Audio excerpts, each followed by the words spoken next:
میں ریزہ ریزہ تو ہوتا ہوں ہر شکست کے بعد، مگر نڈھال بہت دیر تک نہیں رہتا۔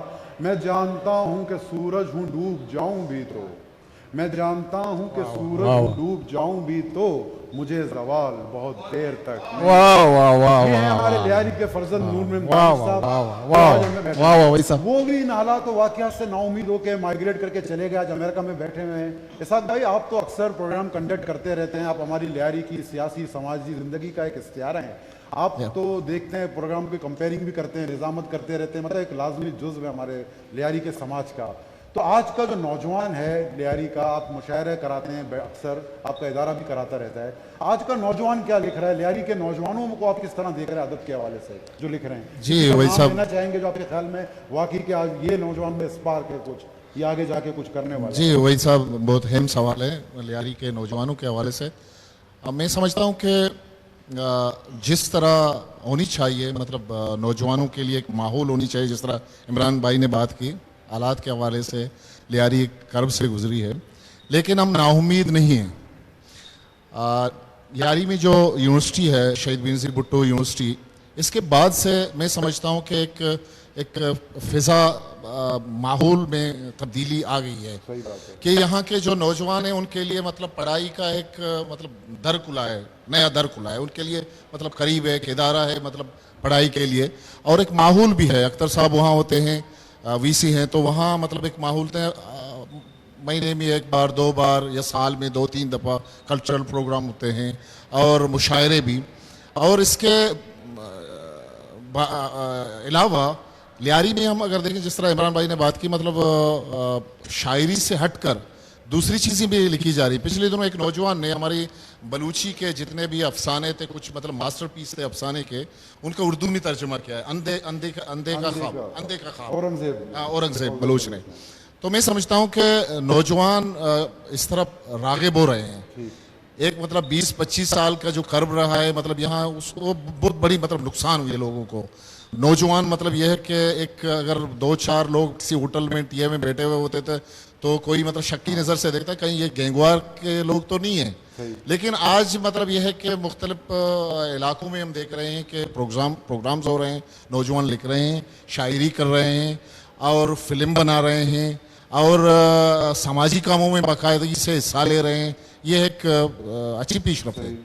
صحیح، بہت شکریہ واحد صاحب۔ آپ کا ایک بہت بڑا کردار رہا ہے اپنی بچیوں کی تربیت کے حوالے سے۔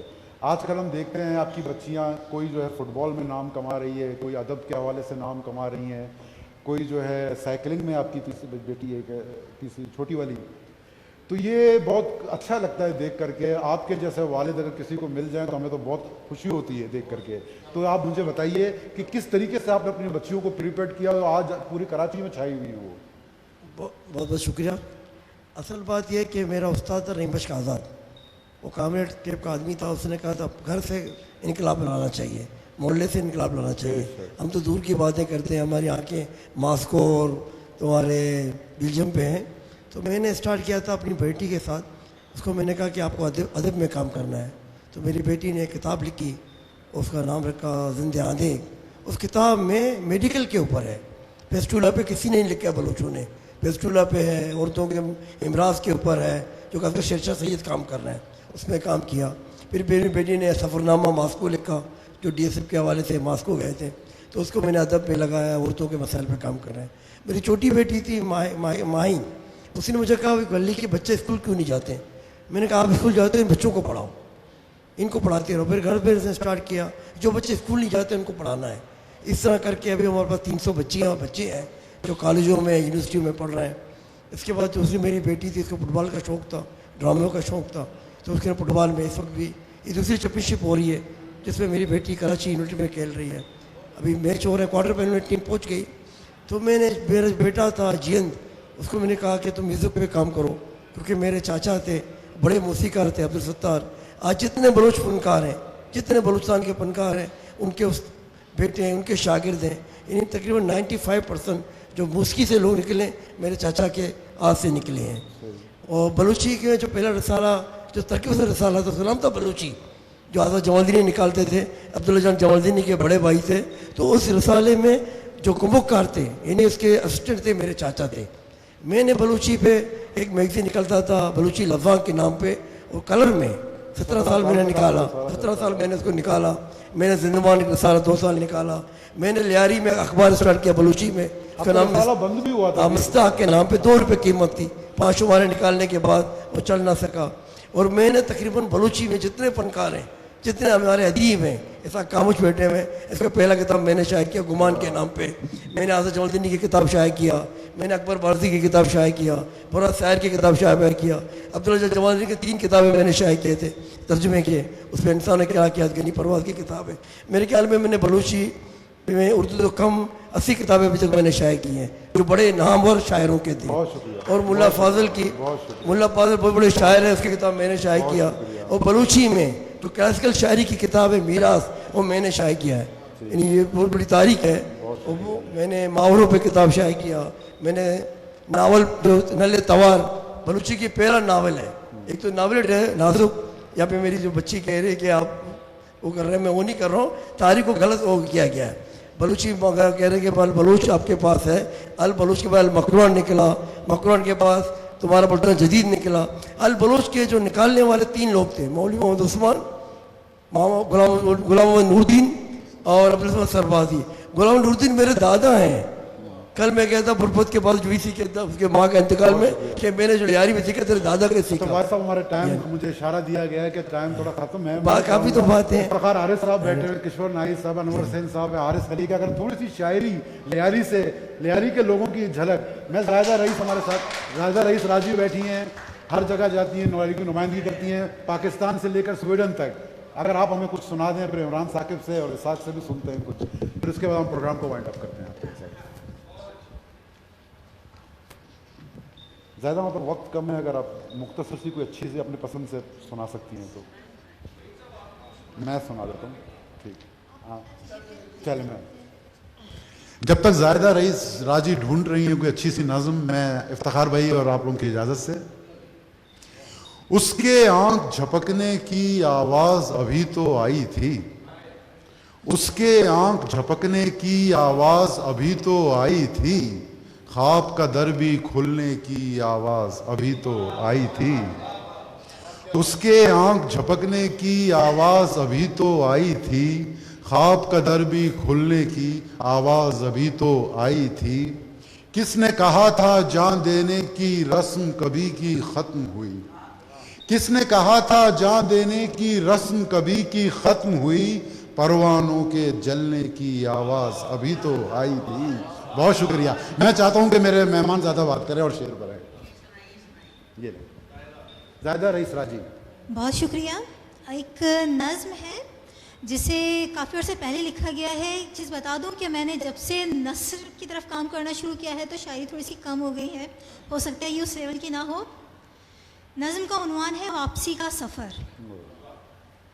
میں کہ ابہام کے راستے سے پرے ڈھونڈتی تھی جسے, وہ یقین بے یقینی کے مسند پہ بیٹھا ہوا کوئی ابہام تھا. گر یہ سچ ہے تو کیوں تیرگی میں مجھے روشنی کا گما ہی پلٹنے نہ دے. ہم نے مانا کہ ہر لوٹنے کا سفر اپنے اندر تھکی یاد کی گٹریاں باندھ کر جب پلٹنے کی رہ پر چلیں, کرب لمحوں میں بے ضبط موتی بھی پلکوں پہ آ کے تھمیں. ہم نہ چاہیں گے لیکن تعاقب میں ہوں گی وہ پرچھائیاں, خواب راہوں پہ پھیلی وہ تنہائیاں. شب کے گہرے پڑاؤ پہ روشن چراغوں کی امید بھی ڈگمگانے سے پہلے پریشان تھی, پل کو حیران تھی. وہ جو موجود ہے کیسے کر دوں نفی, بے دھیانی میں مڑ کر جو دیکھا تمہیں, ضبط کی ساری کڑیاں سمیٹے ہوئے گہری آنکھوں کے سائے میں سب بہہ گئے, تم سے میرا یا مجھ سے تمہارا سفر. بہت شکریہ. بہت شکریہ. ہمارا ٹائم ختم ہو گیا. عمران اگر آپ مختصر کچھ سنا سکتے ہیں تو اچھی بات ہے, ورنہ مجھے بار بار اشارہ آ رہا ہے کہ وقت نہیں ہے. اچھا ہاں 5 منٹ ہمارے زیادہ ہیں. سر اساتذہ کی اجازت سے. غم نہیں لشکر اغیار وار کر دے تو,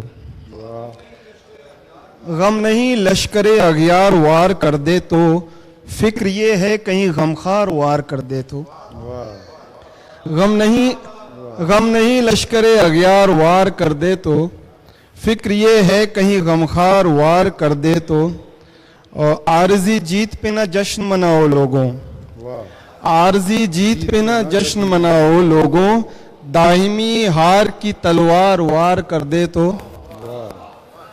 اب تم کمی گاہ سے دشمن پہ نگاہ رکھے ہو تم کمی گاہ سے دشمن پہ نگاہ رکھے ہو آستی کا ہی کوئی مار وار کر دے تو تم کمی گاہ سے دشمن پہ نگاہ رکھے ہو آستی کا ہی کوئی مار وار کر دے تو اور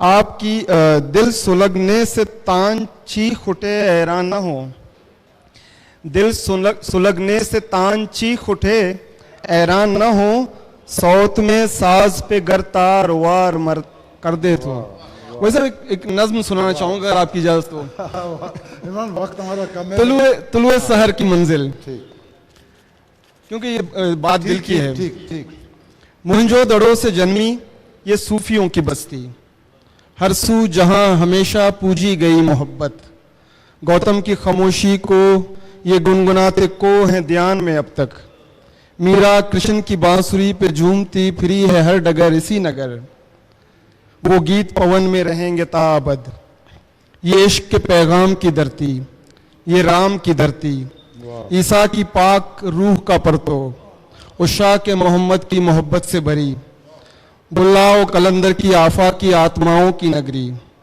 داتا گرو نانک کی خوشبوؤں سے رچی خوشحال و شاہ لطیف کے اشعار کی پوار سے لبریز یہ توکلی کے رقص کا جہاں ہنگلاج کا یہ آستاں درویش یہ دھرتی کن وحشیوں کے ہاتھ لگ گئی کیا بات ہے درویش یہ دھرتی کن وحشیوں کے ہاتھ لگ گئی یہ جہل کے جتھے بیزار خرد سے فکر سیاہ سے سج گئے اور روشنی کو تج گئے افکار نو کی ذوق کو یہ راکھ بنا کر علم کی شمع بجھا کر اب زندگی کے کینوس پر آگ لیپ کر پھرے ہیں جا بجا آوارہ سگوں کی طرح بے پرواہ کہ جہاں کہیں بھی کوئی سائنسی سوچ گر نظر آئے تو وہیں کاٹ دو اسے یہ سیاکار درندے کہ جن کے پیچھ پہ ہے دست بالا دستوں کا یہی روشی روا رکھیں گے کسی ذہن میں کوئی سائنسی کومپل نہ ہوگے کہیں پہ فن و خوبصورتی کی بات نہ ہو